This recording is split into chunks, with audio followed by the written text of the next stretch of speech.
Now, what is psychotherapy? And how much psychotherapy is needed?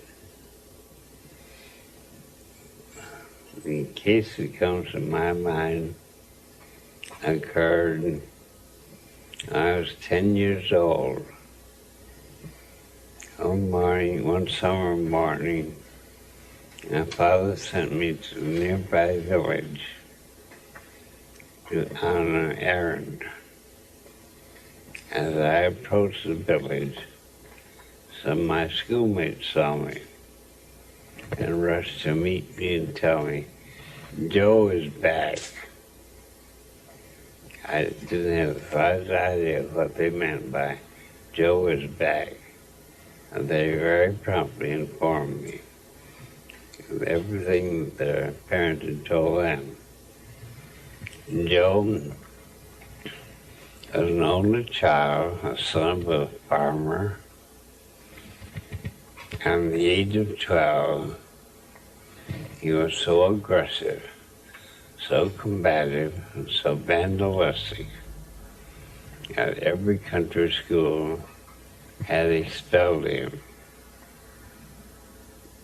and just wouldn't allow him in the school.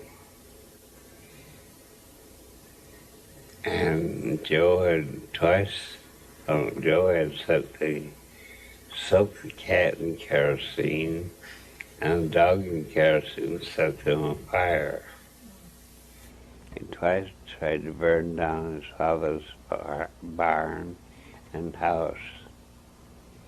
And he has said, age 21, a prison-made suit, prison-made shoes, and $10.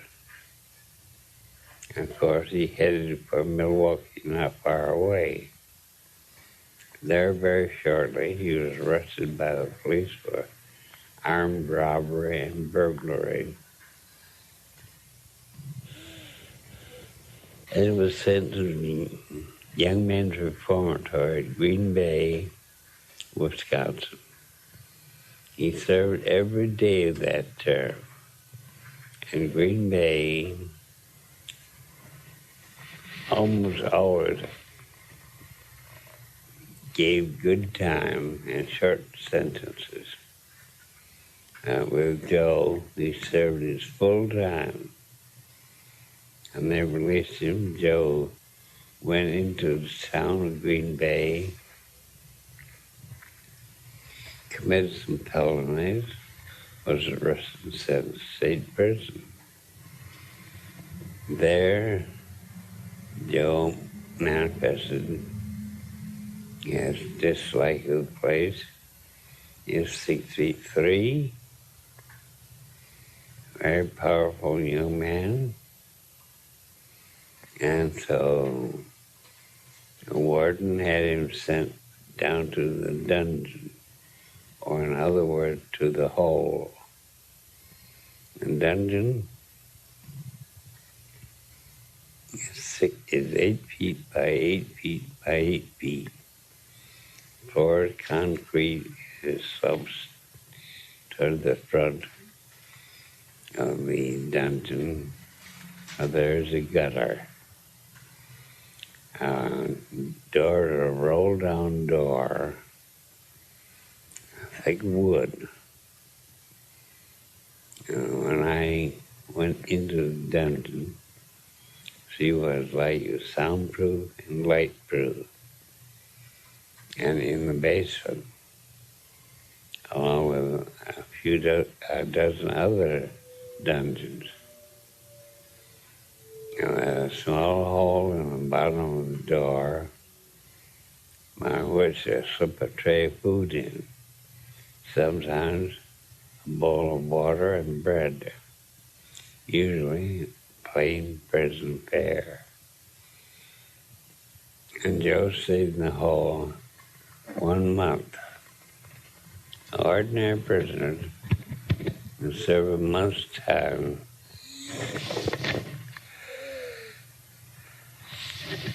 in the hole come out very subdued.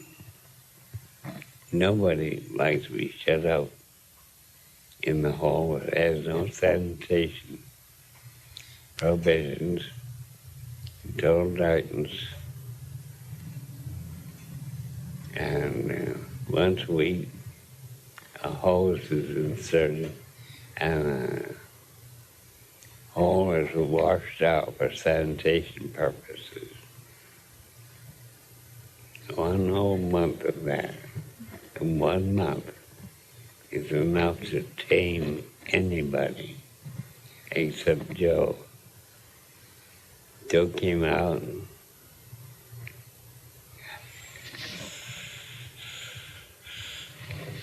made breakfast was seasoned with yawns. And probably manifested in displeasure by beating up on fellow convicts. So sent to the hole for another 30 days. Usually twice in the hole, you come out stir bugs or psychotic. Psychosis that may last the rest of your life, but usually clears up within a few months. When Joe came out, just as combative, aggressive, vandalistic as before, and spent practically all of that first sentence locked in the hole.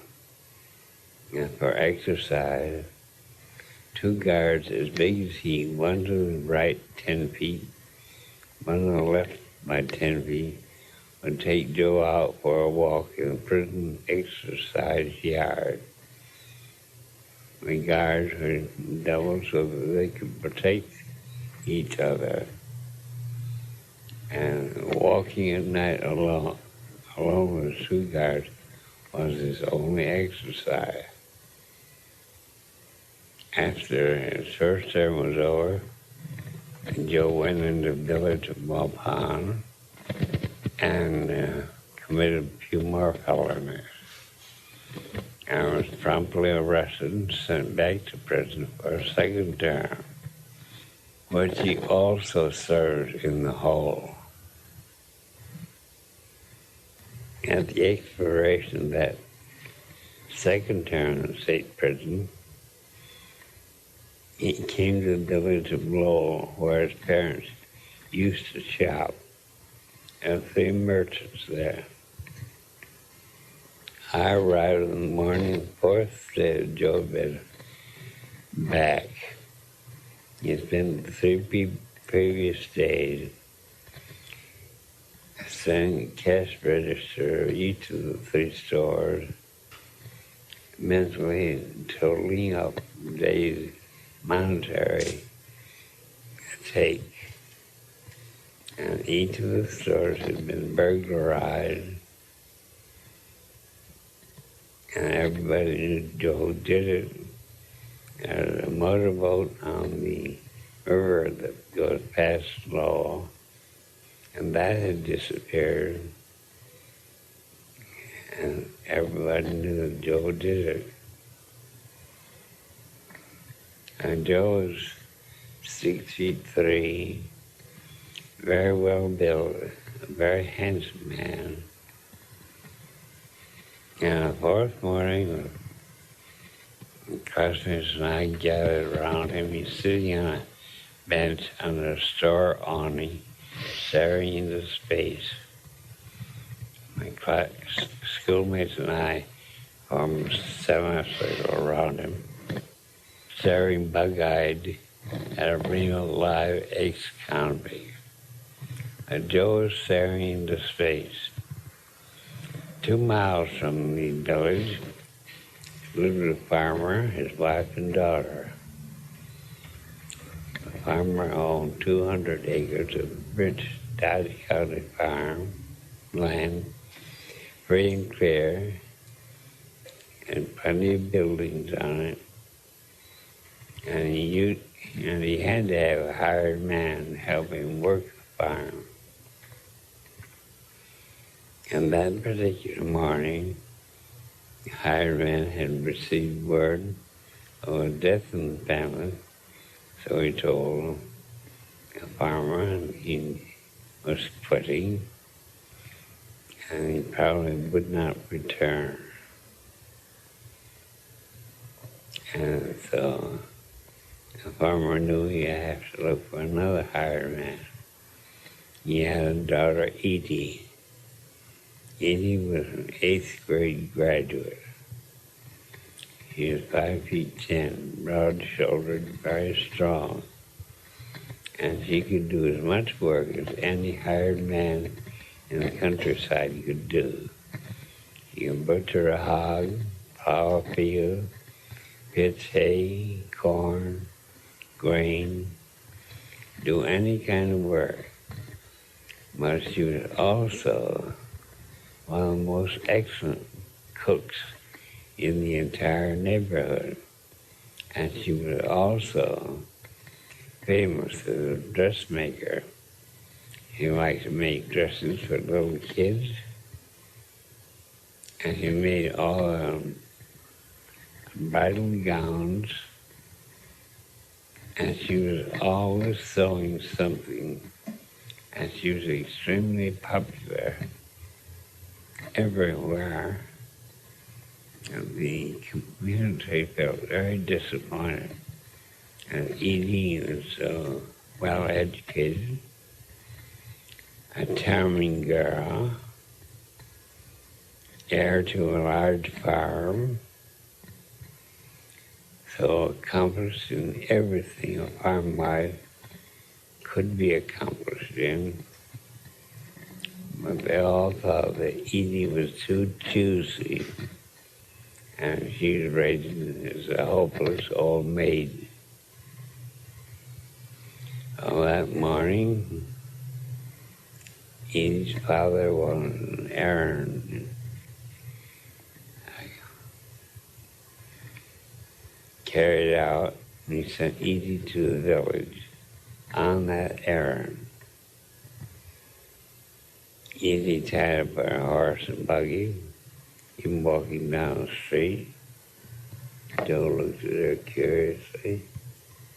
As she approached, Joe stood up and barked her way, and very coolly looked Edie up and down, very thoroughly. And Edie, with perfect poise, stood there and looked Joe up and down very thoroughly. And Joe said, "Can I take you to that next Friday?"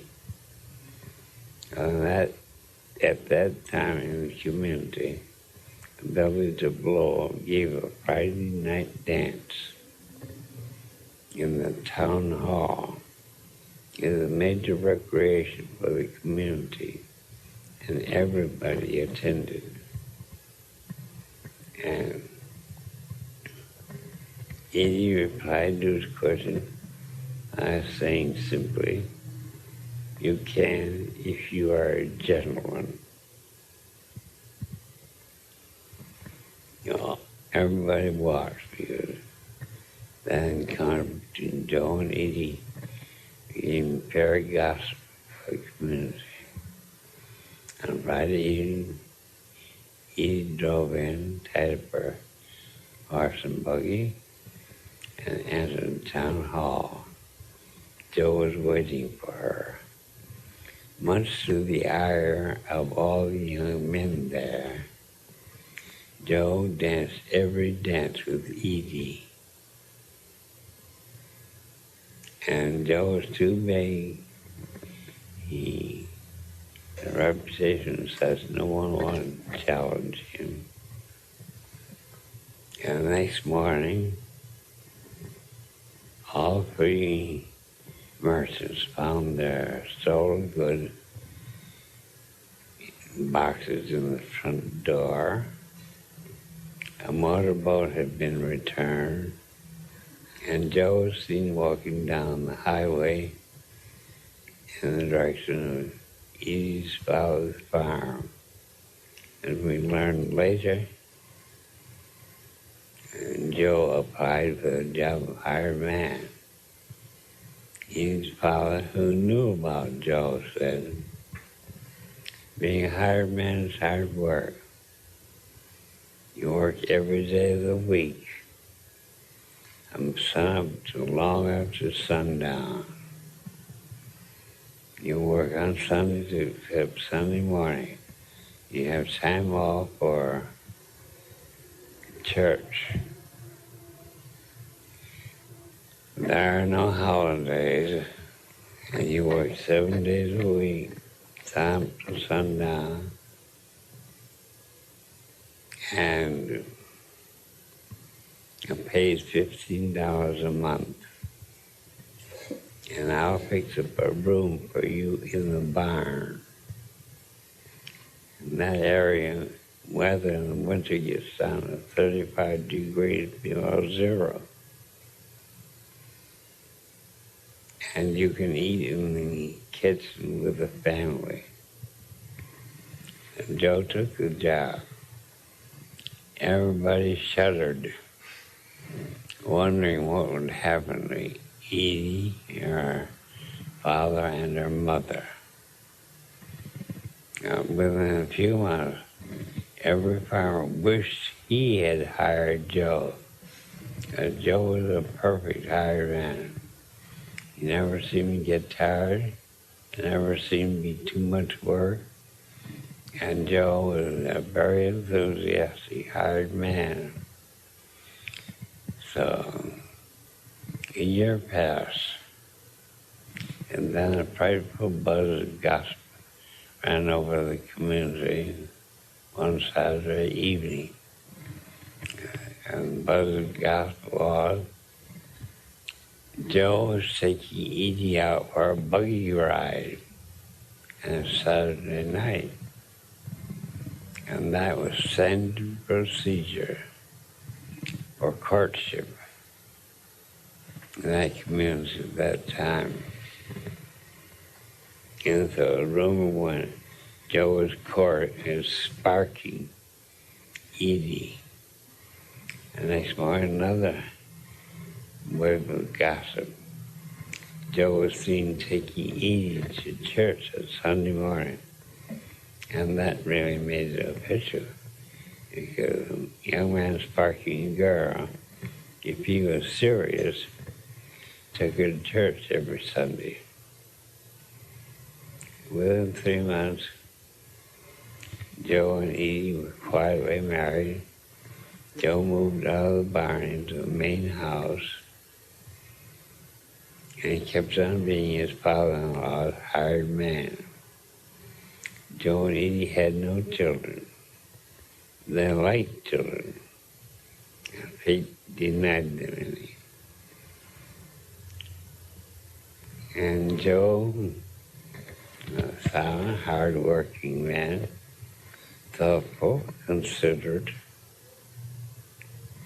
not only did his work, if a neighbor had a broken leg, Joe showed up to do as much as he could to help the neighbor. He never seemed to tire. And though he didn't talk much, everybody liked him. And when the Erickson kid decided to go to high school, the entire community was distressed. And any kid that went to high school was destined to become, quote, an educated fool and worthless. And the community thought that I would be a good asset to the community. And going to high school, that's bad. However, Joe looked me out and encouraged me and others to go to high school. And when I announced my intention of going to college, the whole neighborhood was stricken because high school hadn't ruined me.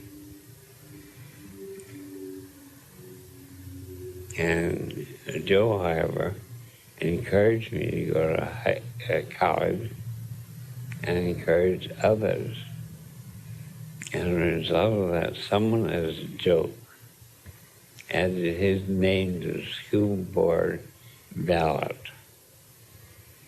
And Joe received the largest number of votes, which made him automatically the president of the school board. Every parent in the community attended that school board meeting.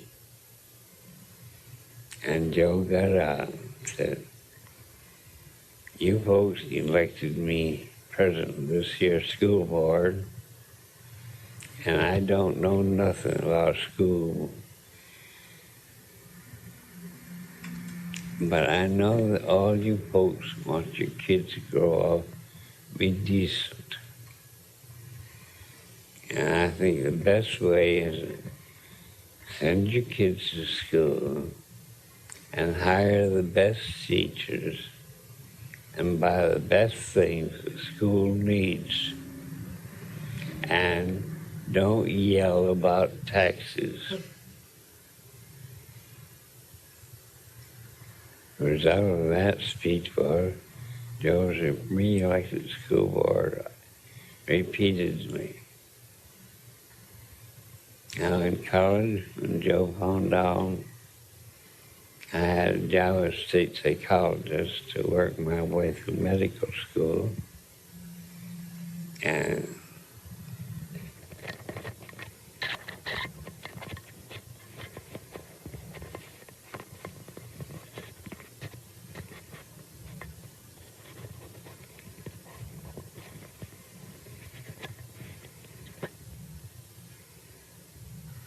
Joe told me,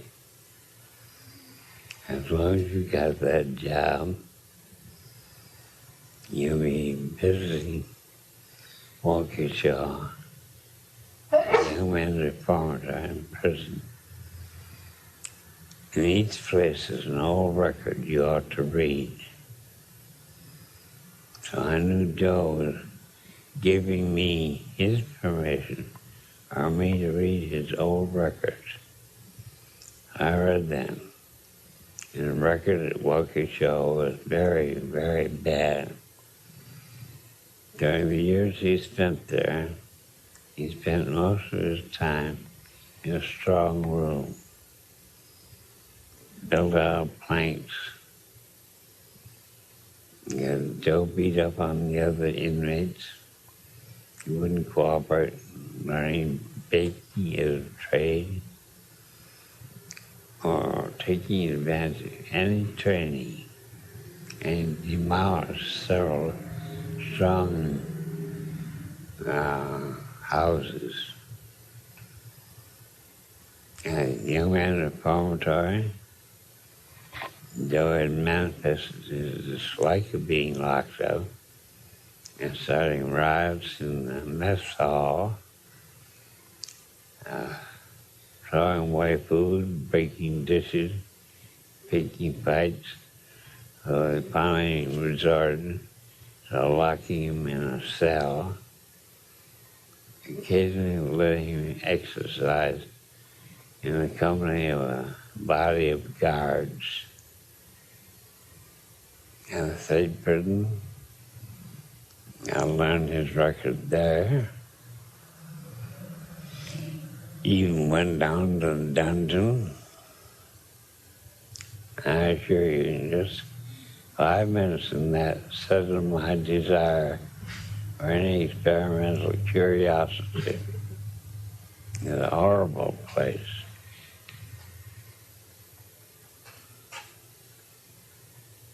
And Joe continued. I was hired man. Joe helped to develop the farm and planting trees, rebuilding fences, hog pens, barnyards, and he was very popular in the entire community. Eventually, Edie's parents died, and Joe needed a hired man. He went to Green Bay, told the superintendent his need, and got the names of ex-convicts who served a term there who might possibly be reformed. Joe began hiring them, some lasted a day, some a week, some a month, and some for months until he got a head start in the world.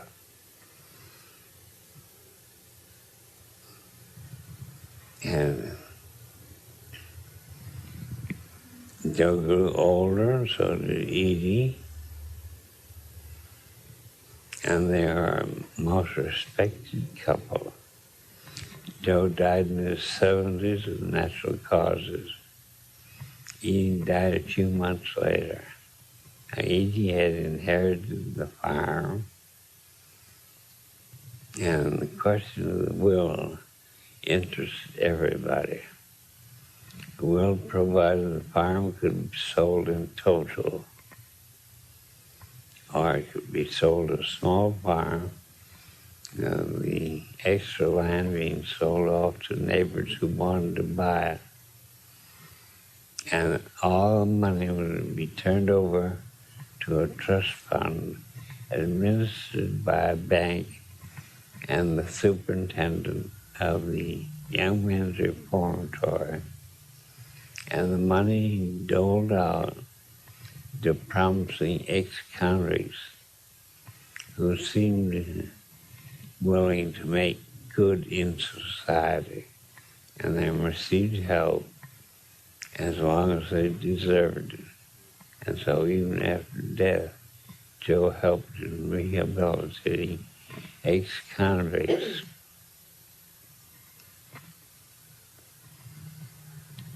Now, after 29 years of terrible antisocial behavior on Joe's part, and 23-year-old Edie said, "You can if you're a gentleman." And that was Joe's psychotherapy for 29 years of sociopathic behavior. And Joe became a reformed man, a totally different man. And when you look over society, how many men is ruined by being rejected by a girl, was reformed by a girl saying yes, and how many people have some little incident in their life that determines how they live. Now, Joe, despite 29 years of awful behavior, just had a stranger say about 5 words to him, and that was complete psychotherapy. Unpaid for, unsolicited, and just a snappy reply to impertinent requests. And yet it was psychotherapy. So why should anybody spend years and years in psychotherapy when an 8th grade graduate can do it in 5 words? Now, my own experience, Pete had 32 years old, and he'd spent 20 years locked up in correctional and penal institutions. 20 years out of 32 years. Now, when he was released from a state prison, having completed his last prison sentence, Pete came to Phoenix If he'd get drunk, pick up the girl, and Borsey, and he got drunk and he went home with her. His mother had two little girls, 10 and 11, and Pete had found somebody who would support him. So he lived with that girl for the next 7 months. Now, Pete was regarded by the halfway house as possibly containing the abilities that would enable him to become a decent citizen. The halfway house was a 7-step foundation sent him to me for some psychotherapy. I talked to Joe for an hour. He politely said, "You know where you're going to stuff that?" Walked out. His girlfriend brought him back, told us, Pete listened politely for another hour, and I said, "You know where you're going to stuff that?" Walked out.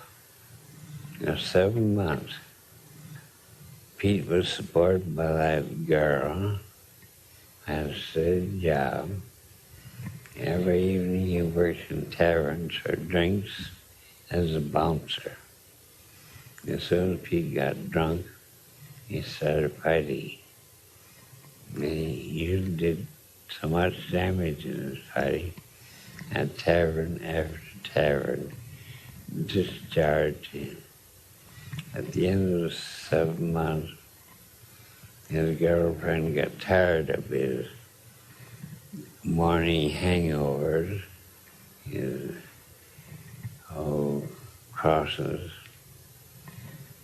his condemnation of the two little girls, and irritation toward his girlfriend because he had a hangover. And she lost her temper and kicked Pete out.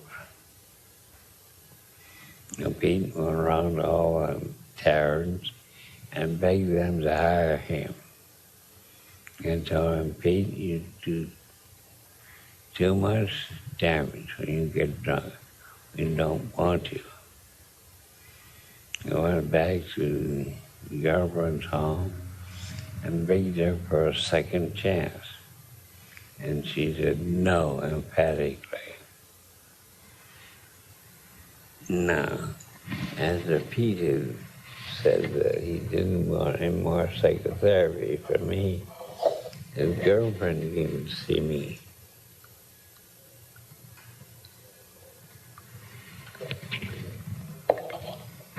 She thought maybe I could help her.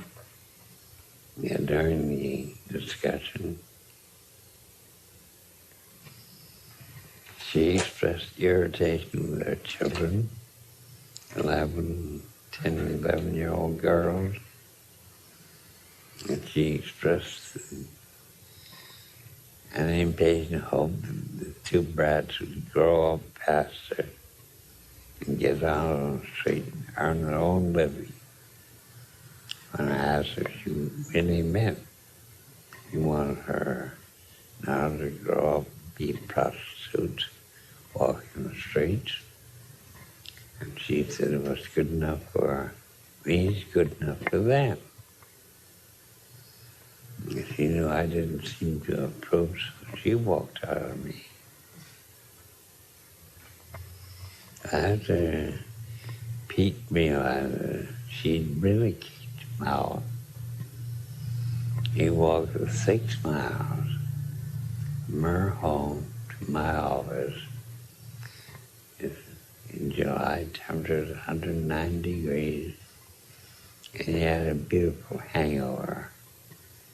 The thickest looking man you could ever imagine. He came in and said, "All of that stuff you were trying to tell me."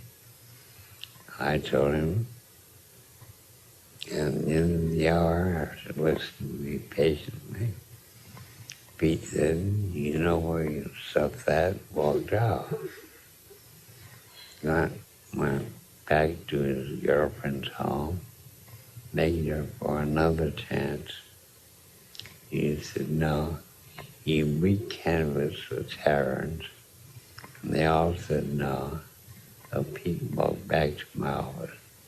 That's a total of 18 miles. A beautiful hangover, and a temperature of 109 degrees. He came in, said, "What was that you tried to tell me?" I said, "Sorry, Pete, I've stuffed it." Now, the only thing I can say to you is this. I've got a big backyard. It's fenced in. And there's an old mattress there that you can sleep on. In case it rains, you can pull a mattress under the eaves. If it gets cold, and I don't think it will, I'll furnish you a blanket. And you can sit on the lawn chairs and think things over. And we walked through the side gate.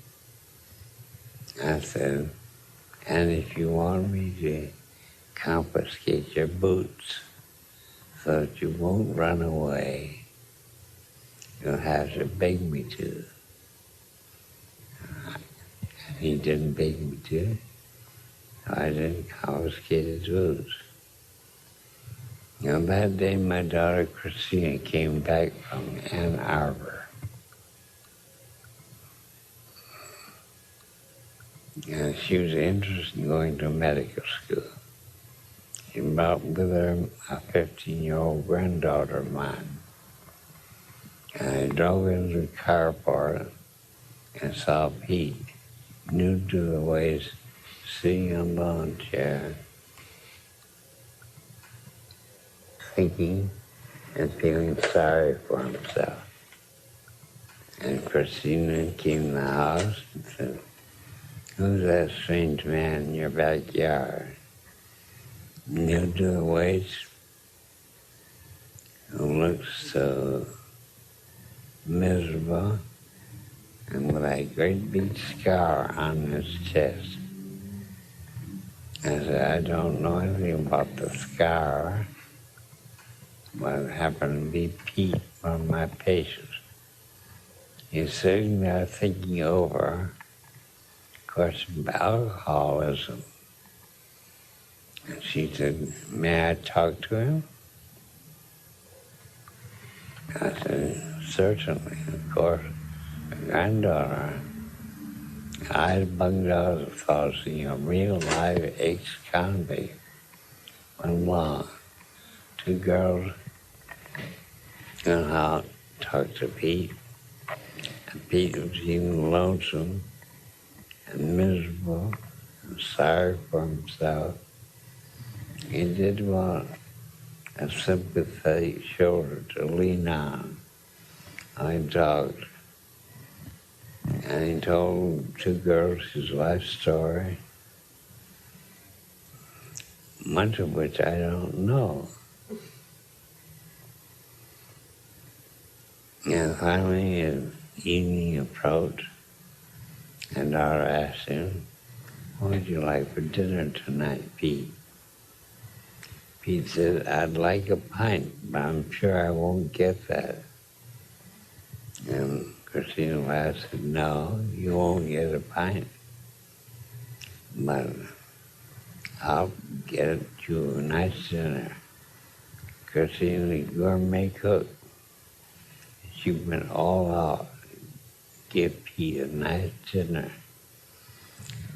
Food such as he never had to eat in all his life. And I say that the two girls questioned Pete. And Pete welcomed their company. And they learned a lot about convicts our behavior, their life. And Pete scoured across his chest, he explained, while he was committing a burglary, and a police officer shot him in the heart.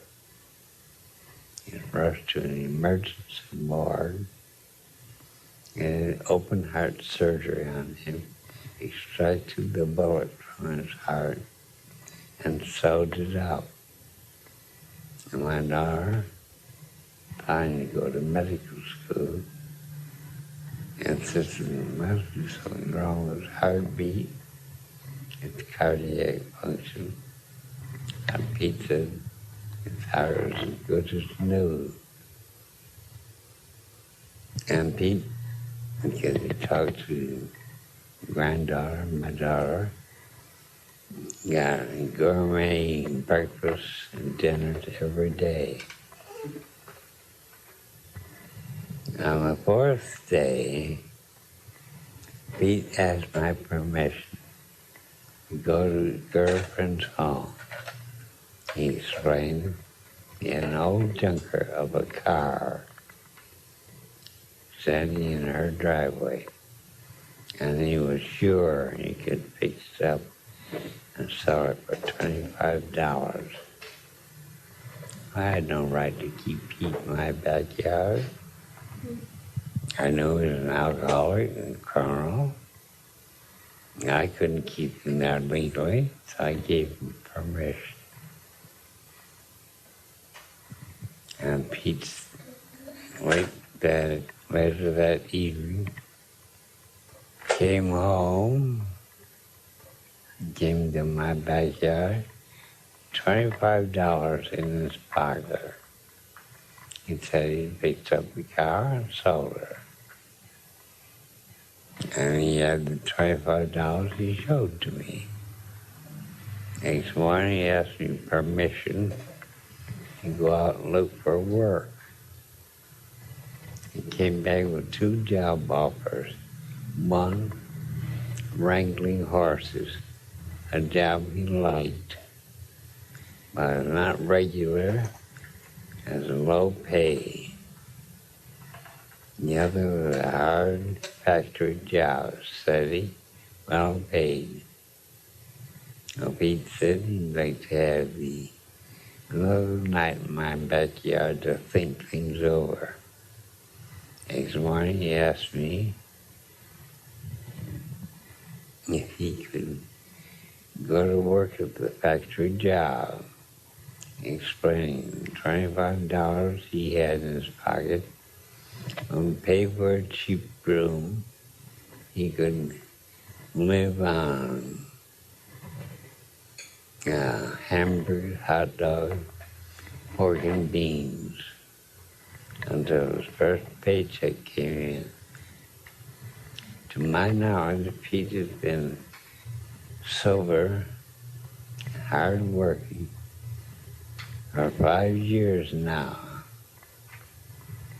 The first Thursday he was out, he called his girlfriend and put on your hat. You're going with me. He said, I am not.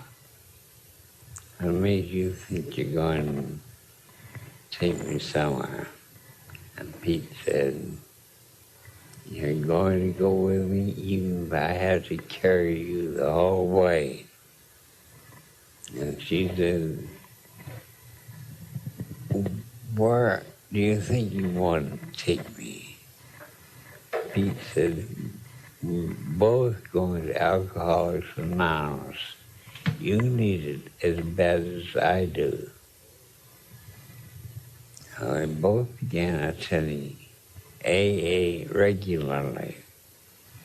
After 2 weeks, Pete joined the group, and in his maiden speech, all members of AA have to get up and tell their life history.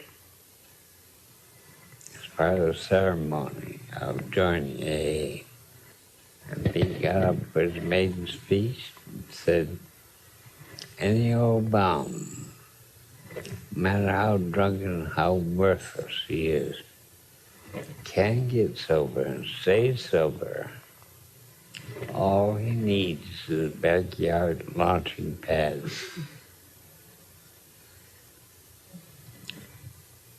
So there, the only really therapeutic thing I said, I went through the side gate to the backyard. I said, if you want to confiscate your boots, you'll have to beg me to. Now, my working in prisons in Wisconsin had taught me all about convict honor. And I knew that when I said that to him, I was placing him on convict honor not to run away.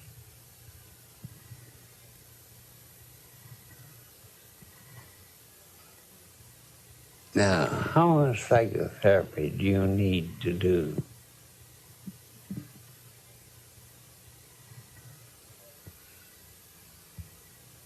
Now, Pete, for 20 years, locked up, 20 years out of his 32 years of life, suddenly became a good citizen. I think, of course, my daughter's curiosity, granddaughter's curiosity, helped years later. And daughter came home from medical school and said, Daddy, I want to examine Pete's heart. I called up Pete, came right away, and she gave him heart tests, examination, blood pressure, and so on, in the most thoroughgoing fashion. Before exercise, after exercise, sitting up, lying down on his back, lying down on his stomach, sitting up, before and after exercise. He said, you're right, Pete. Your heart is sound, your blood pressure normal. Pete said, I could have told you that to begin with. I did tell you it was all right. He said, you're right, Pete.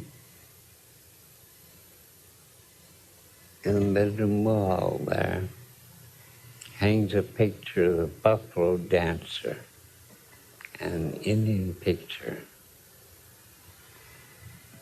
Pete dropped by one day to give it to me. And it's a very nice picture. It's hanging on the wall in my bedroom. Pete had talent and ability. And only an appeal to his convict honor. That's all the psychotherapy he needed. When Pete straightened out, his girlfriend came back to me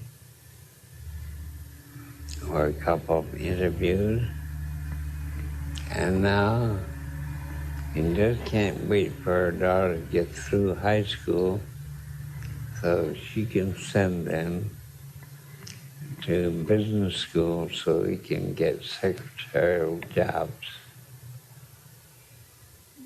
Yeah, a very complete case of psychotherapy.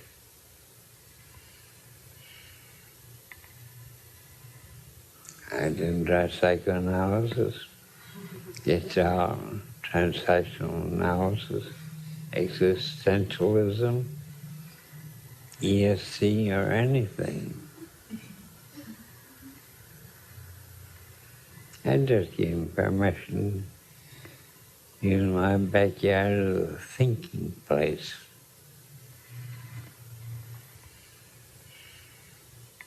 Sounds like your daughter and granddaughter helped a little bit too.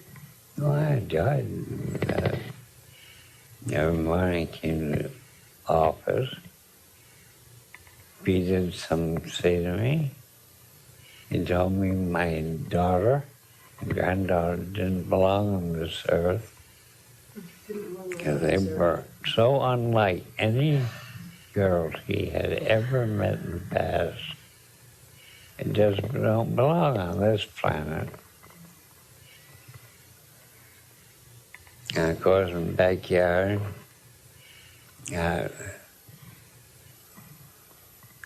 basset hound. I would dog sit for my school teacher's son, with a school teacher wife. Sarah Lee comes over every school day and we dog sit her. And Pete named her Shortstop. He admired her, and Shortstop climbed up that pellberry tree out on that side trunk. Pete said to get an elevated view of life.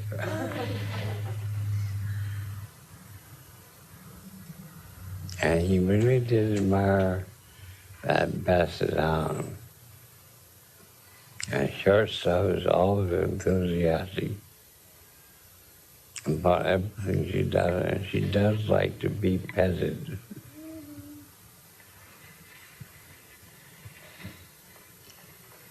Now, another example of short-term therapy. It isn't so much what the therapist does as what he gets his patient to do. A classmate of mine saw me and said his mother and sister and her sister lived in Milwaukee. Both were independently wealthy, and his aunt had a great big home, a great big yard, 52 years old, unmarried, totally friendless. He went to church.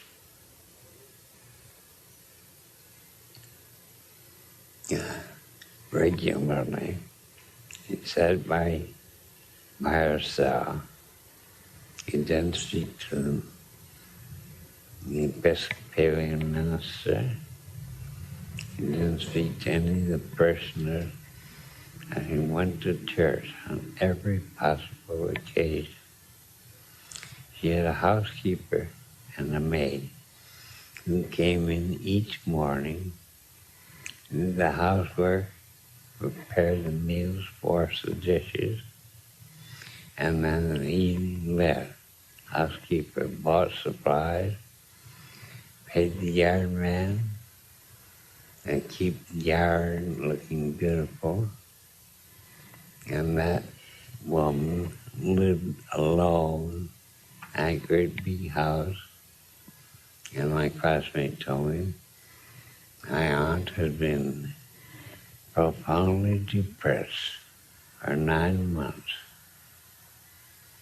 The housekeeper's worried about her, so is the maid. She and my mother won't speak to each other. He has no friends and just goes to church.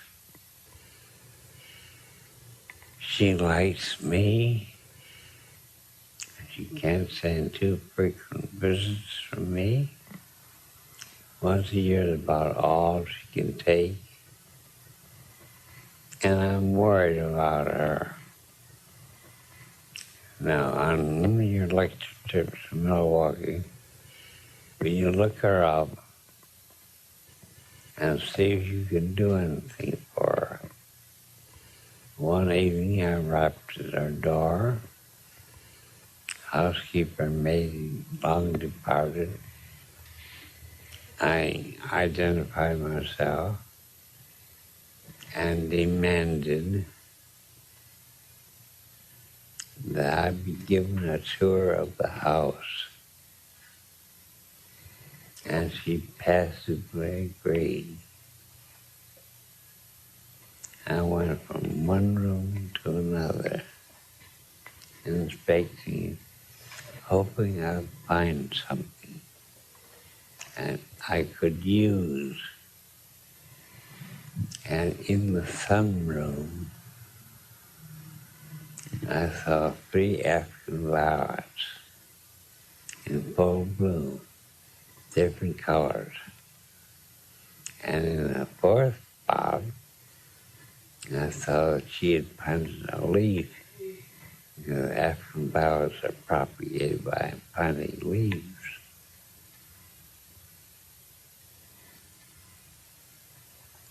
And here this depressed woman, passively walking through the house, showing it room by room to a stranger, and didn't care about it at all. I saw those 3 adult African flowers and the third one being sprouted. I said, Madam, in accord with your son's wishes, I'm going to write some prescriptions for you, and I want them carried out. You give these prescriptions to your housekeeper tomorrow morning. Have her carry them out. I prescribed them, the housekeeper buy her an adult African flower of every hue that she did not own. I think at that time there were 13 different hues. And then she would buy 50 potting pots and a supply of soil from the nursery so she could plant some more African violet leaves and start growing African violets. And I also asked the housekeeper buy 200 gift flower pots. And my orders were, every time a baby was born to a member of the church, he sent the baby an adult African violet. Every time a baby got christened, she'd send an adult African violet. Every time a church member got sick, that member got an adult African violet. Every time a girl announced her engagement, she got an African violet. Every couple that was married in church got an African violet. At every church bazaar, she contributed 12 to 20 African violets to be sold. Every possible opportunity she was given African violet. At one time, I know she had over 200 adult African violets.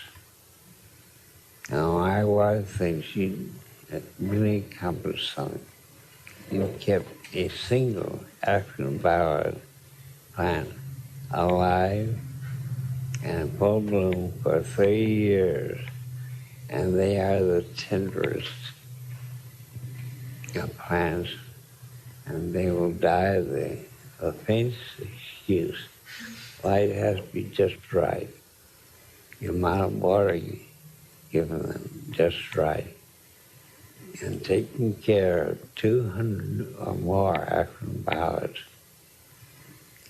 in a day's work, it doesn't give you a chance to shed a tear. You're busy from early morning till late at night. And so, some 20 years later, he died of natural causes.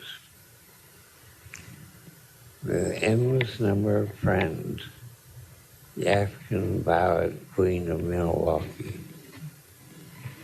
Just one visit, seeing just one place where he still had energy, and then capitalizing on that energy and spreading it over everything. And you can't give a beautiful African violet to people arousing and a good feeling toward you. He had plenty of friends of all ages. And the church's Christmas party, There were always African pilots. The old, the young, the sick, the well, newly born, newly christened, newly married. It was a wonderful outlet for her.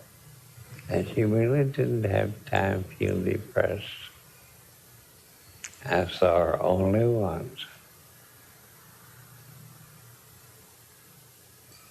Psychotherapy is treating a patient as an individual who is unique and never be a duplicate of that person.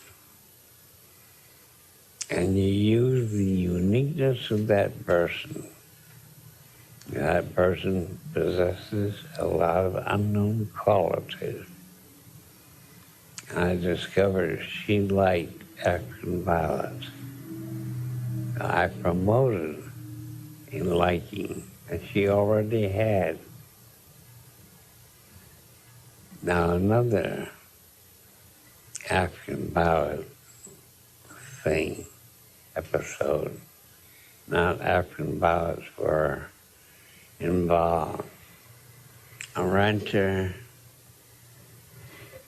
that was newly married, his bride developed severe arthritis. It was sort of a wedding present. And he took her around various doctors for treatment. And of course, the future in arthritis is not good. And she had generalized arthritis. And she wanted to become pregnant. The obstetrician measured her and told her she could have a baby, but that if she got pregnant, her arthritis might come worse. The baby might be born dead. You might not be able to deliver it. The orthopedist who was treating her agreed with the obstetrician. And one became more and more depressed at home.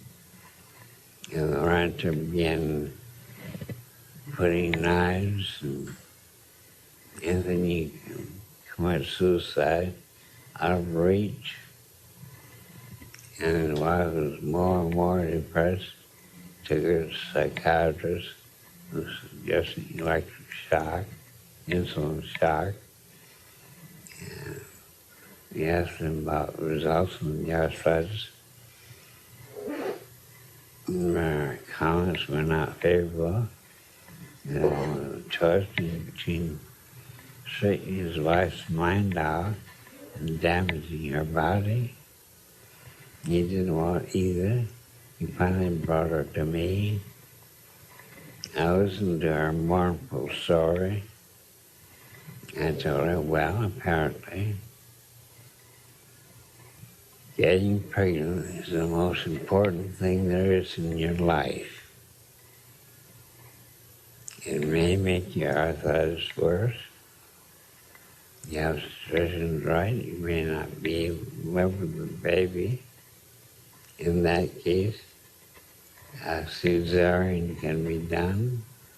But go ahead and get pregnant.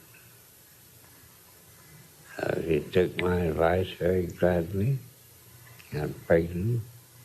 Her arthritis improved. He delivered a baby girl named Cynthia. And she was so very, very happy with that baby. It was the nicest baby in the whole world. Unfortunately, at the age of 6 months, Cynthia died a crib death, of which there's no explanation. She became more depressed and suicidal. Arthritis got worse. He took her around with various psychiatrists, orthopedists, and they all counseled against any further pregnancies. Her arthritis had become so severe, and finally he brought her to me. And I told her, now listen, Will, I think you're being very stupid. I wanted her attention. I think you're being very stupid. For 9 long months, you carried Cynthia, and you enjoyed every second of those 9 long months. And you delivered Cynthia, and you enjoyed that fact very much. You're very proud of it. And you enjoyed Cynthia as a living baby for 6 long months. And now you tell me you want to wipe out those 15 months of happiness?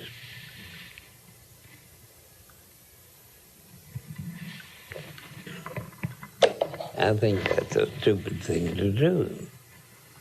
15 months of glorious happiness should not be thrown away. It should be treasured. And I'm going to tell you a way of treasuring it. Plant a eucalyptus sapling. They grow very rapidly in Arizona.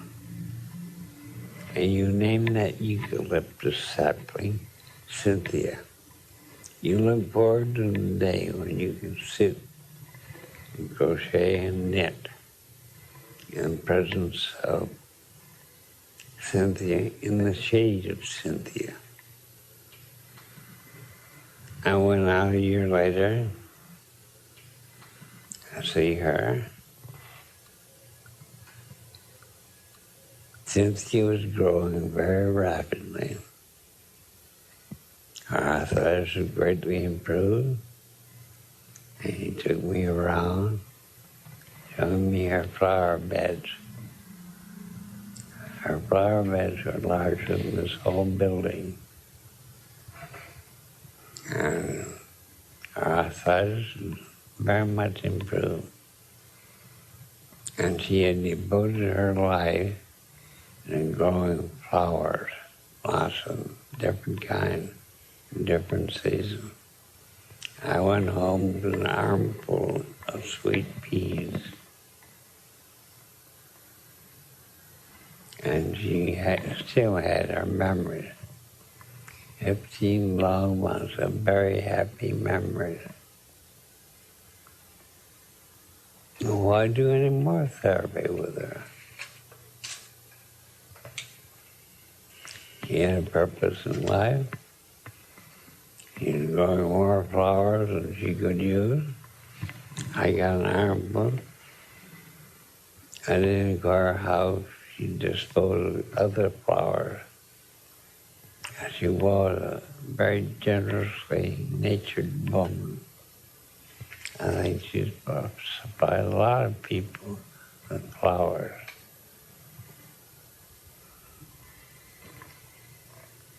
And when you get your patient involved in doing something, and they discover that you're not afraid of insulting them and telling them the simple truth, I thought it was stupid to throw away those memories of Cynthia. She should belong with.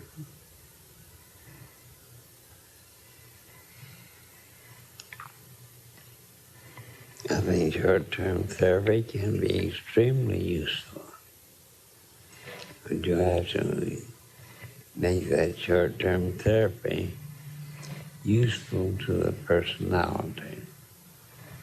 Now there's another topic that's becoming more and more recognized, and that's the matter of incest.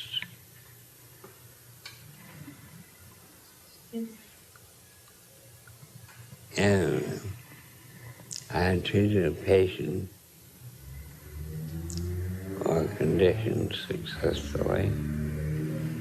She went on to visit her parents in California, and she happened to run across a high school friend. I don't know how much she learned about the high school friend. And she told her friend about me. So enthusiastic, friend came to me. He took me over and said, I don't suppose you want to see me, Dr. Erickson. I said, well, you have a kind of ridiculous idea. I did want to see her. And he came in. He said her story was too horrible to tell me. I told her he couldn't tell me anything I hadn't heard before, and I was still surviving. And so, reluctantly, she told me how her father had raped her as a 6-year-old girl and had continued to use her regularly for sexual purposes until she was 17. And during those years, she felt unclean, inferior, ashamed, a horrible feeling of shame, inferiority, of being a filthy object to be scorned, if I'm going to school terrible. And at 17, she managed to break away from her father, got a job as a waitress, and he thought maybe she had a high school diploma. She'd feel better about herself. And he worked her way through high school. And her diploma didn't make her feel any better about herself. So she worked her way through college, got a BA degree, and she still felt soiled, inferior, shameful, undesirable, and life was very miserable. And she had a strong urge to live. So she worked her way through a master's degree, hoping I would give her some self-respect. But it didn't. So she enrolled in a doctoral program. But in college, in graduate school, men had propositioned her often. And that made her feel terribly inferior. And so while working on a doctorate, being propositioned, he simply gave up. He was an inferior creature, good only, worth only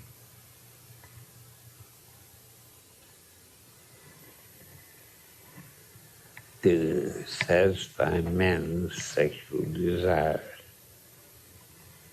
And so she became a prostitute. And some men came along, offered her a home to live with him. She's a very beautiful girl. And she explained, you have to live. You don't want to live in terror of the police. This man offered me a home, shelter, food, clothes. I accepted. I didn't enjoy sex. I hated it. There's nothing in the world I'm more afraid of than an erect penis. I'm afraid of it. I'm terrified. I'm completely passive. I can't make any response at all and just feel soiled. and dirty. And you got to live. You gotta have food and clothes and shelter. And when that man dropped me, another man picked me up. I was passive, ashamed, inferior, but you got to live. When you got tired of me, another man picked me up. Now that you know my story, I know you won't want to have anything to do with me. And I told him, I was interested in your story. And you said, I had no interest in you, no use for you. I'm realizing how utterly stupid you are. How utterly stupid you are. And you are stupid. Now you stop to think. You say you're afraid of a erect penis. And so brave, so bold, they penetrate the female body with such force. And you're passive. And you don't seem to realize that you have a vagina. And with a vagina, the biggest, boldest, bravest penis can be reduced to a helpless, dangling object very promptly. You go back to L.A. and find out for yourself and take a vicious pleasure in reducing an erect penis to a helpless, dangling object. And take a vicious pleasure in it. He went back and took a vicious pleasure in reducing a penis. And he did get a vicious pleasure. He tried another man, got vicious pleasure. And a third man, and he suddenly realized he was having pleasure.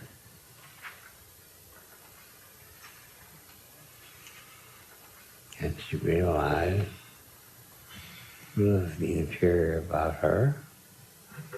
Well, she re-enrolled for a doctoral degree. Is now a PhD in counseling. And she knows that her vagina can conquer any penis in the world easily and pleasurably. He came back to report to me and said, I'm all through with men. I'm going to be a nice, sweet virgin until the right man comes along. All I did was have her look at the other side of the coin. And she knew I was right.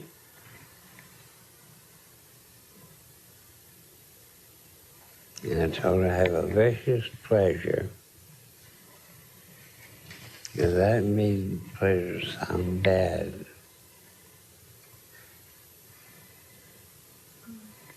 I said two words, vicious pleasure. And so she took vicious pleasure and found pleasure was much better than viciousness.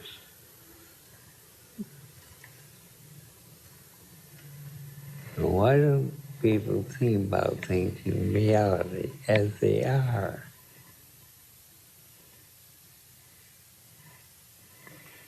These mothers who come in with uncontrollable children. A 200-pound woman, big and brawny, truck driver type, all muscle and bone, able to hold her own with any truck driver.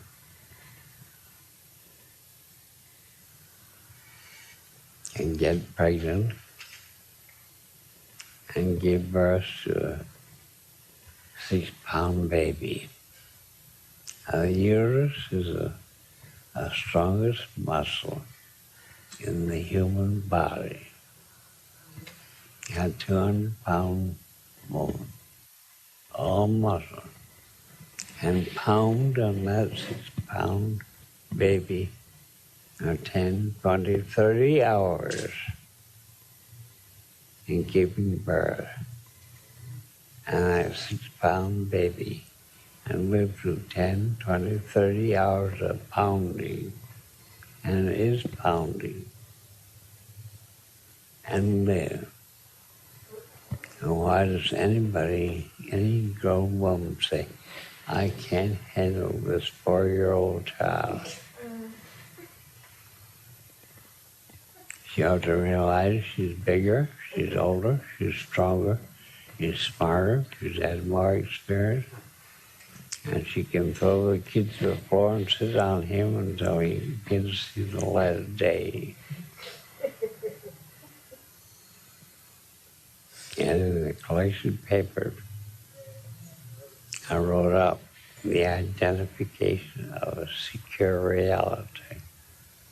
Now they're only 250 pounds, 150 pounds. And an 8-year-old son of hers who had terrified the neighborhood, she sat on that bucking horse all day. Found out riding that bucking horse is hard work. And toward the end of the day, he realized that he was not the all-powerful force in the world. He had met his match. But how did you persuade her to do that? It took a usually 200-pound woman pounding a 6-pound baby illustrate.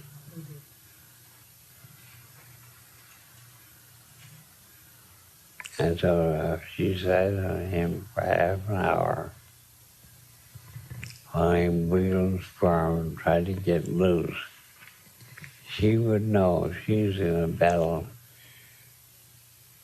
and if she wasn't careful, she'd lose the battle.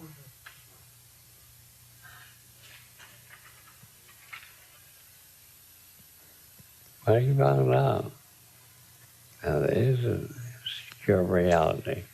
There is more power than he had.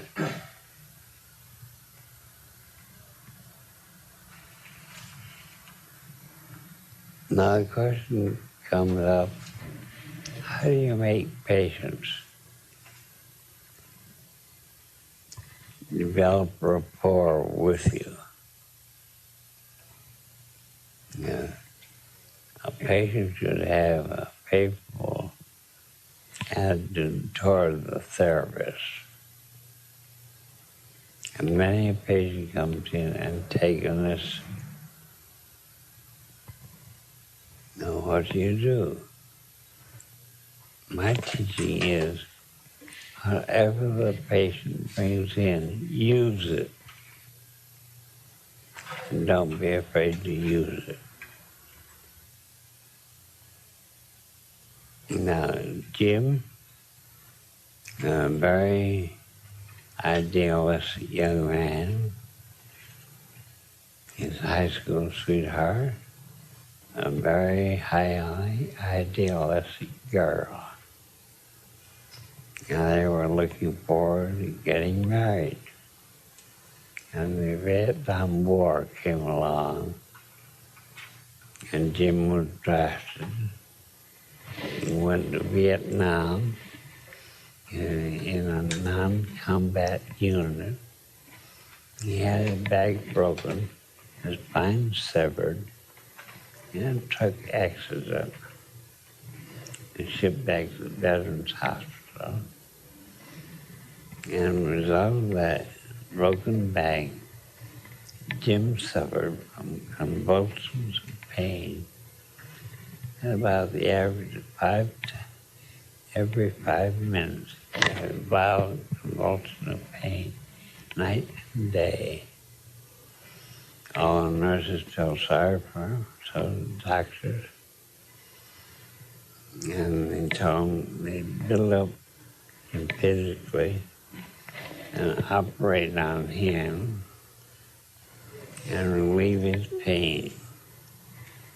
So Jim endured his pain. I ate and ate to build up his strength. His sleep was poor. Those convulsions of pain were severe exercise. It would wear him down. Finally, he'd gained enough weight so he could withstand the operation. Operated on him, and when he recovered from anesthetic, he found the pain was the same, if not worse. Operation was a failure.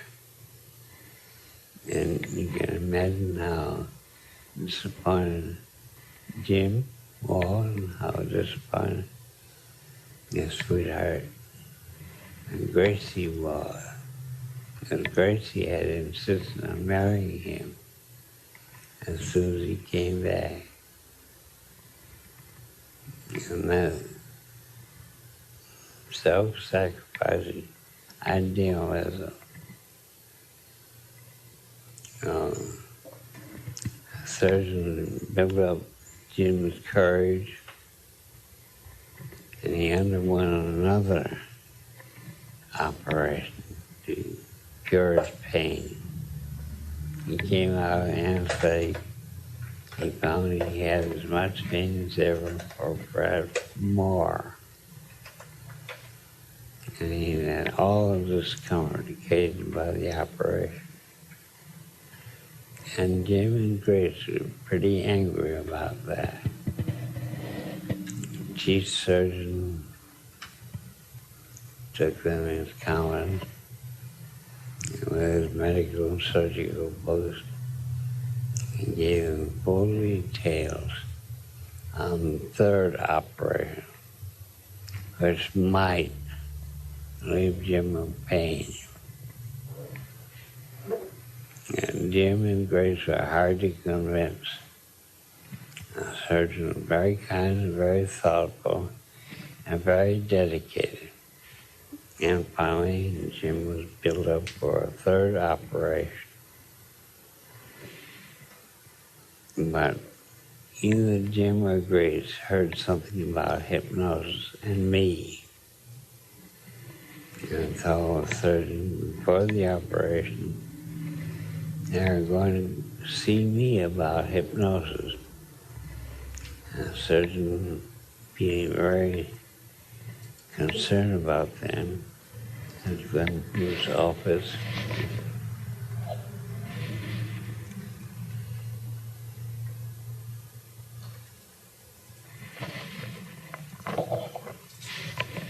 And he explained very seriously and earnestly that hypnosis was pure humbug, witchcraft, black magic, fraudulent, useless. He told them I was a fraud. I'd be locked up in prison for robbing innocent people, my fraudulent claims. Jim and Gracie, of course, high school graduate, are very impressed by the chief surgeon's hospital, seeking that much interest in them. But nevertheless, he stubbornly insists on seeing me first. And despite the surgeon's warnings, and they'd come to see me.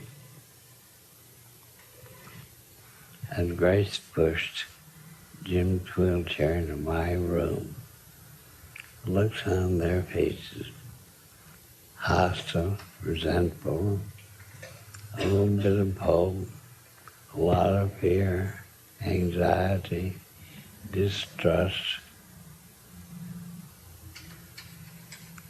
Their facial expressions said, if there's any way you can get away from these people, take it, anything to get out of their reach.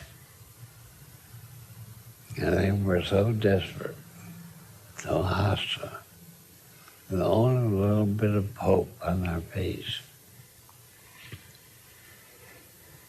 So while Gracie stood behind Jim's chair, I listened to their story, and they told it in an antagonistic way. So you don't believe in hypnosis. You think humbug, black magic, witchcraft, a fraud. Gracie, stand to that rug right there. You stand up straight. Look straight ahead. And don't move off that rug. Jim, here's a heavy oak cane. If you take it, if you see me doing anything wrong, cover me with it. Jim took hold of that cane, looking at me, and turned to Grace and said, Grace, I'm going to do something to you that you won't like, Jim won't like. I'm going to keep doing it until you go into a deep trance. I know you don't know what hypnosis is. You don't know what I mean by deep trance. And in the back of your mind are understandings that you don't know about. And those understandings that you don't know about will be able to let you go into a deep trance. I picked up my bamboo cane and put it upon a cleavage and started separating her blouse to expose her bra. And Grace blushed, so her eyes closed. You went into a deep trance, a very deep trance. And I said, where are you, Grace? She said, here. Her mind, here with me. Who else is here? Nobody. And so I asked her about her high school, year she graduated, named some of her friends in high school. A lot of meaningless questions. I lifted up her arm, one finger, and left it cataleptic in midair. Now this time Jim had relaxed his hold on the cane. And he was staring at Grace. And I said to Jim, talk to Grace. Jim said, Gracie, Gracie, Gracie. And I began yelling at her. And don't you realize, Jim? He can't hear you. He's in a trance.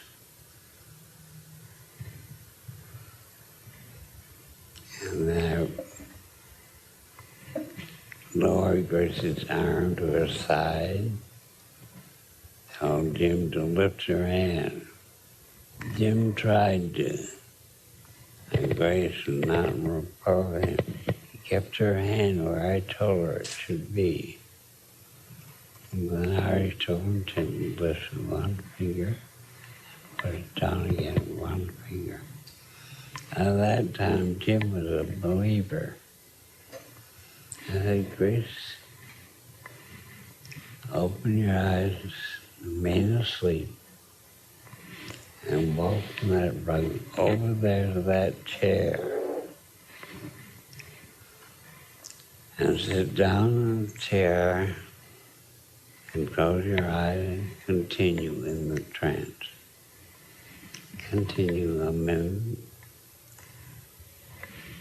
or a minute and a half, then wake up and start wondering.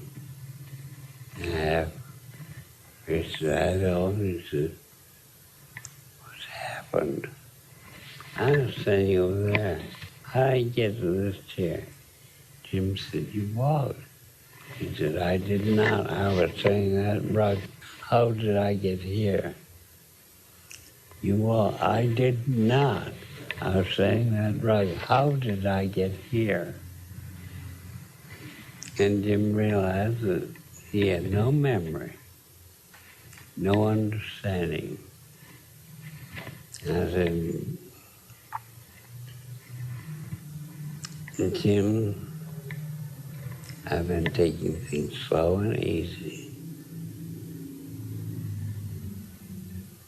You told me your story in the first 10 minutes. You had a lot of convulsions of pain. I am telling the story. And you've been free of pain for 20 minutes. He looked at his watch. I didn't know that law. And he had a convulsion of pain. And he didn't like the convulsion. He didn't know, I sure didn't, had nothing. And you don't like those convulsions. And you are free of pain for 20 minutes. And you want to be free of pain? Jim said, yes. I said, all right, Jim. You look at Grace. Grace, you look at Jim. And Jim wanted looking at Grace. Grace is going to go into a trance. And you're going to follow her into a trance. Grace's eyes slowly closed, so did Jim's. I explained to them that pain is a warning signal. It should be treated like an alarm clock. Hear the alarm, turn it off, go about your day's business. You don't turn the alarm back on, nor do you let it keep ringing. Turn it off. I talked to Jim and Grace, explaining and re-explaining that concept. And they left. And I thought they really understood. He went back to the Veterans Hospital, went to the chief surgeon's office, opened the door, and for about an hour, Jim and Grace bawled out that chief surgeon. You said hypnosis humbuggery as witchcraft, like magic, worthless, a fraud. And here you see me. I'm free of pain. And you can tell I'm not having convulsions of pain. And you've watched me day after day, week after week, in pain and agony. And you had the nerve to say the hypnosis is a fraud. Now you can see that I'm free of pain. And you call Dr. Erickson a fraud. You said he ought to be in prison.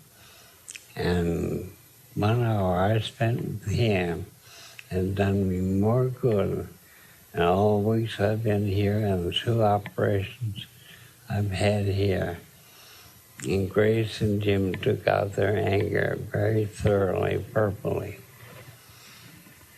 And the next night I noticed the surgeon something in my class and took notes very assiduously. I saw Jim and Grace a few more times. Just make certain that Grace knew how I would talk about pain. And they went to their home. The government had given Jim 15 acres of land, money to build a house, and a tractor to run the farm. And Jim said he was going to help build his home. Jim was very skillful with his hands. He made a lot of homemade jewelry. He put it on the market and sold. He learned to climb up on a tractor, could be operated by hand. He plowed his land, planted his crops, harvested them.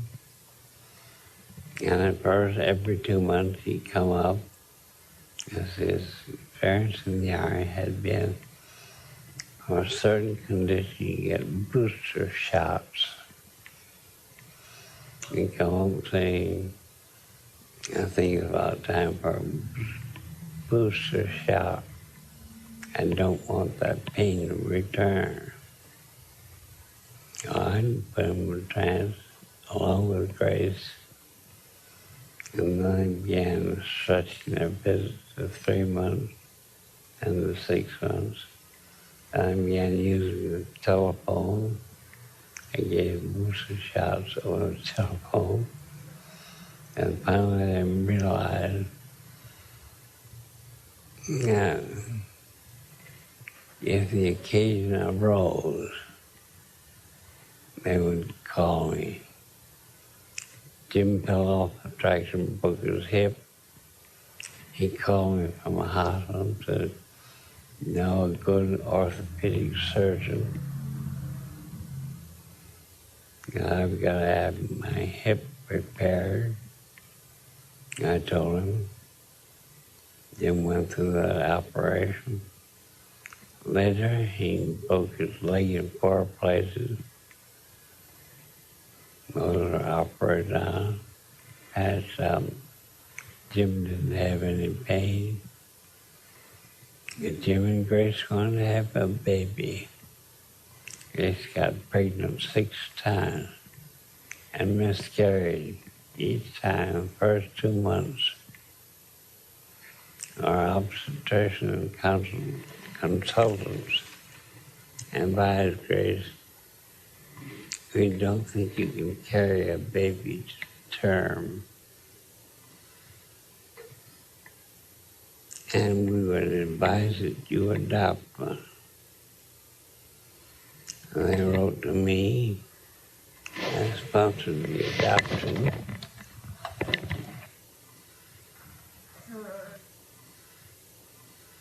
Read it.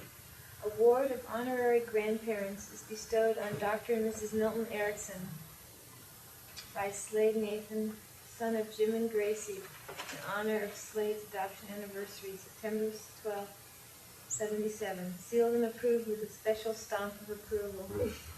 Age 2. And now I'm sponsoring them for the adoption of a second child. And of course I had Jim and plant a eucalyptus tree, watch it grow, and anticipate the time when Jim, when Slade Nathan would climb that tree. And they planted some peach trees and some apricot trees too.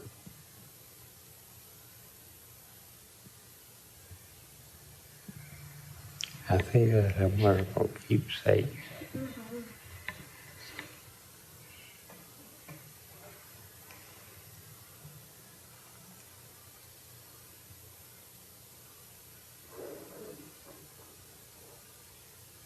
I may have 25 fraction grandchildren and 4 great-grandchildren. I've got quite a lot of honorary grandchildren.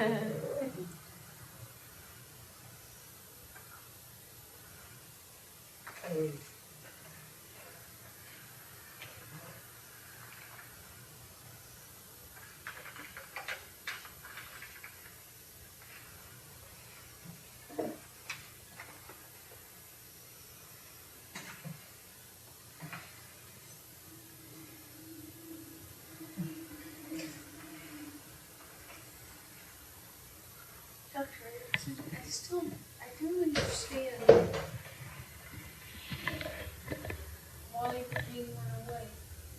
It's, I don't understand why the pain went away, and um, I don't understand what happened except that you made him attend to something interesting to him, and he forgot about the pain. And then your explanation of the alarm, I don't understand, and I want to understand it a little better. all right, let me tell you something of your own experience. You went, I'll tell you something of your own experience. And you can know I'm telling you the truth. You can't get through college not having some professors lecture to you, and you're not interested in the lecture. You wish the old buzzard would drop dead of heartbeat. And you're sitting in a hard wooden chair. Your bottom hurts. Your back hurts. Your arms hurt. And still the old buzzard drones on, and you couldn't care less about what he's saying. You know, to get through college, you've got to listen to the old buzzard. And you look at the clock, and the hands seem to be moving too slowly. And when the lecture finally ends, you get up, smooth out your bottom, straighten out your body, and get rid of pain. You've had that experience, haven't you? And you felt real pain too, didn't you? And the next day you sat in that same chair, and the lecture was thrilling to listen to. And you couldn't be more interested in what he was saying than possibly more interest. You hung on every word, and the clock seemed to be, hands seemed to be whizzing around. At the end of the hour, it seemed like only 5 minutes. Your bottom didn't hurt.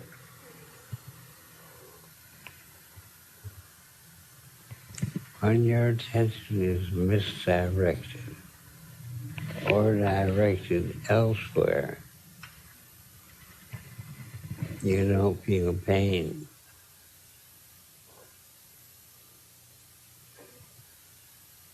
I remember in college, I sat opposite a banquet to a very pretty girl. She's a nice, sweet, simple girl, very pretty. She found out ice cream and dessert. She was elated. She said, I like ice cream. I adore it. I can eat it by the quart. I said to her, wouldn't it be a shame if when your ice cream was served, if somebody else ate it? And I kept her attention on what I was saying. Ate her ice cream and mine. I never saw a madder girl in my life. So I had to date her and take her out and feed her some ice cream. But then I wanted to date her anyway. You way to get a date. Yes, it is. Along, just to look at the other side of the coin, do you believe that it's necessary to feel the pain of grief or loss or whatever? I mean, let's say somebody came in and was mourning over the loss of a close loved one, and you could distract them from it by having them focus on something else. Would that be a time that you wouldn't want to redirect their attention, but you'd want them to work through the pain? Why endure pain? Is it really necessary? That's what I'm asking. That's what we're taught. My son Robert was 7 years old. He and a truck tried to use the street at the same time. And he Use the street. The truck tried to use the street. and he lost. Police picked me up to identify, and the boy was throwing paper in his pocket, named Bobby on it. I looked at Robert in the Samaritan Hospital. Told me, yes, that's my son. And I asked the doctor, what's in the emergency room? What's the damage? He said, both thighs are broken. Pelvis is fractured. Skull is fractured. He has a concussion. They're taking him for internal injuries at the present time. I waited until they told me he had no internal injuries, just superficial scratches. Then I asked him, what's the prognosis? And the doctor said, well, if he lives 48 hours, he may have a chance to live. I went home, called all the family together and said, we all know Robert. We know that when Robert has to do something, he does it. He does it very well. Now, at the present time, Robert is in Good Samaritan Hospital. A truck ran over him, broke both of his legs, fractured his pelvis, fractured his skull, and bumped his brain so bad. And he has what is called a concussion. So he doesn't know anybody. He can't think straight. And we'll have to wait 48 hours before we know if Robert will live. And we all know Robert. He does things. He does them well. You can always take pride in what Robert does. Now, if you want to shed a couple of tears, it's all right. But I think it'd be very disrespectful of Robert. He did a lot of crying. Out of respect for Robert, I think you ought to do all your home chores. I think you ought to eat a good supper. I think you ought to do all your homework. And I want you to go to bed on time, go to sleep on time, and sleep restfully all night. You owe Robert that respect. A couple of kids shed a couple of tears and washed dishes and all and chores, ate a good meal. and they ate well, did their homework, went to bed on time, and to sleep on time. And in 48 hours, we knew that Robert was going to live.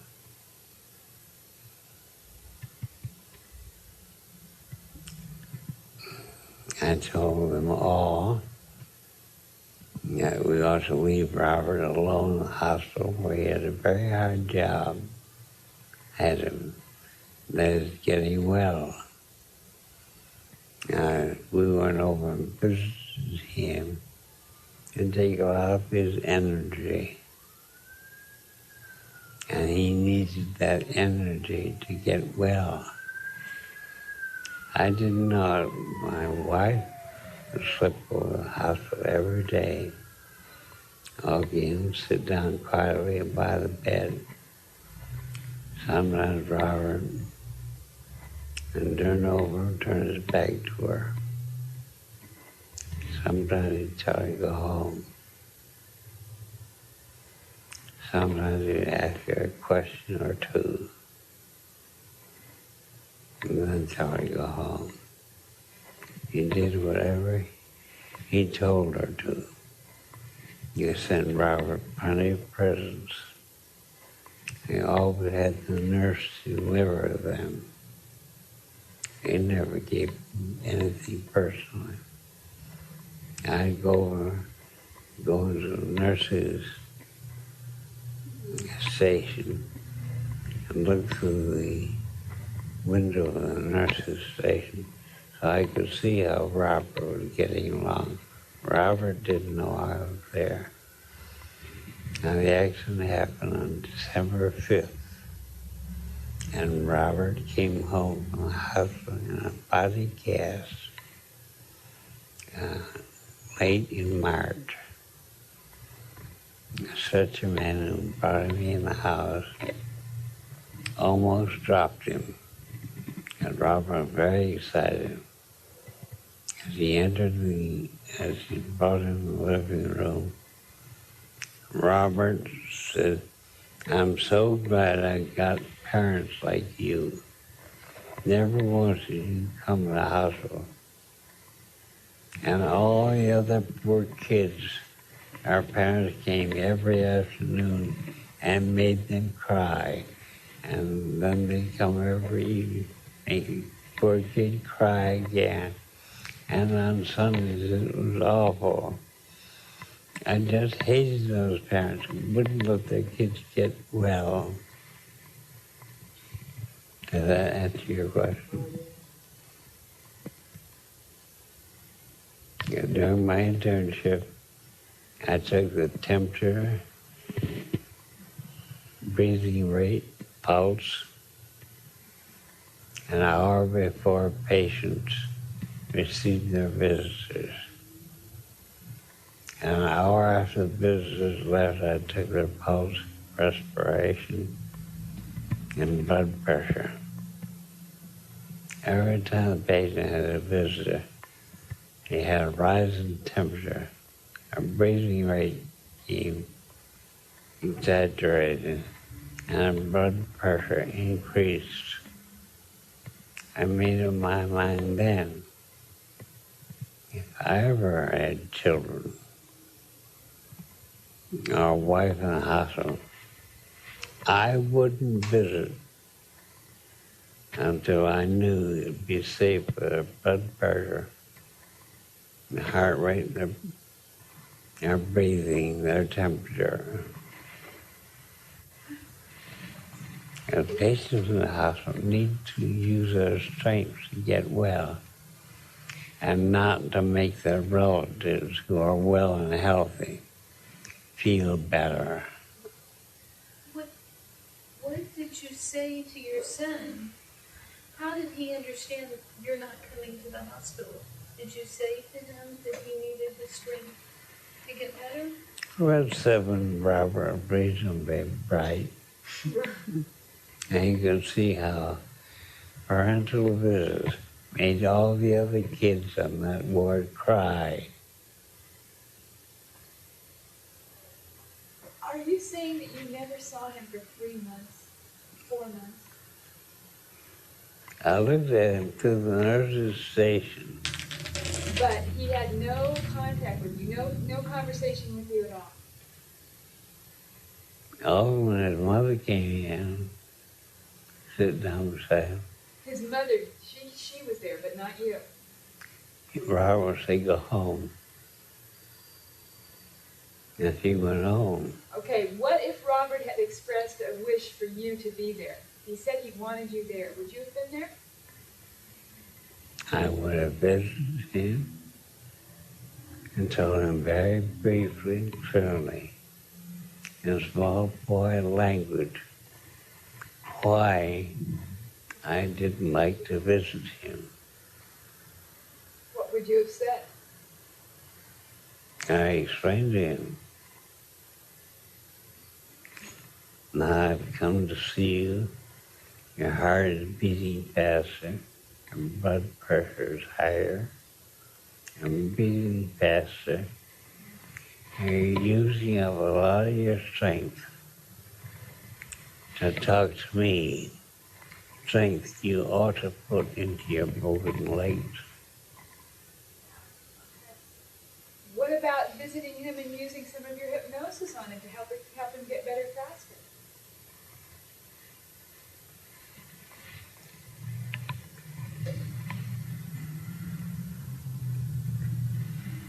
My kids didn't live with me all their lives without learning something. You didn't need it.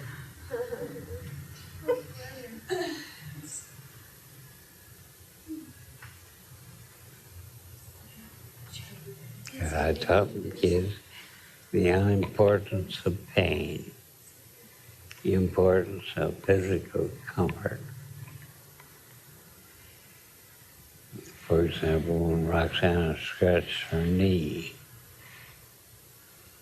and she was really announcing it to the whole city. Her mother came out, looked at it, so did I, and Mother said, Mother will kiss it here and here, and then right on top, so all pain will go away. Yeah. It's marvelous how words. anesthetic It's perfect. a mother's kiss. A mother's kiss can cure anything. That's what I told you. Well, the Erickson household has its own laws of behavior. Betty fell down the basement steps, and, well, she might have been 9 years old at the time. Betty house was in the basement. I looked at her mother falling down the base of the stairs, and Betty picked herself up. Betty Alice said, why did you do that, Mama?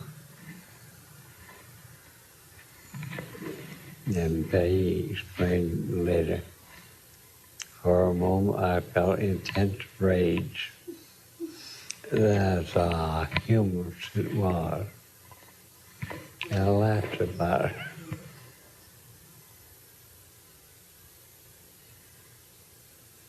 And all our kids are trained that way. What about adults in the hospital when it gets so boring? Do you feel the same way about adults? Or someone who's done. And loneliness. How about that? Yeah, adults. Well, a workman, construction man, fell 40 stories, wound up completely paralyzed except he had use of his arms. And that permanent, that's for life.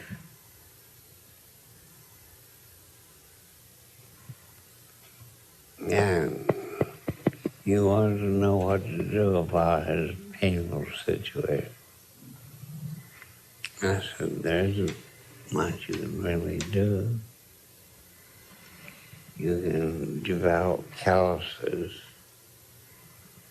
And you know what calluses are on your pain nerves.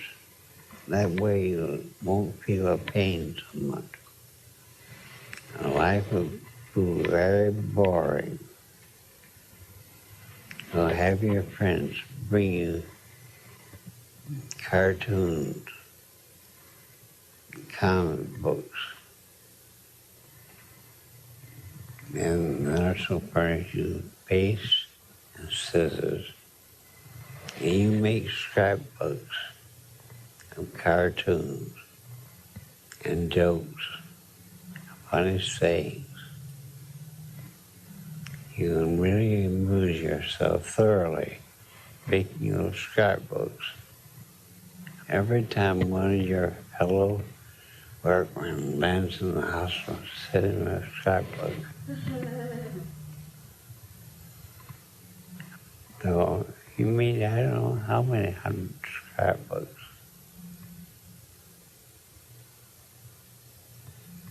And our milkman, who delivered milk every morning, had a basset dog who said the milkman had no right to be there. And he raised an awful uproar. And the milkman always made sure that the back gate was shut before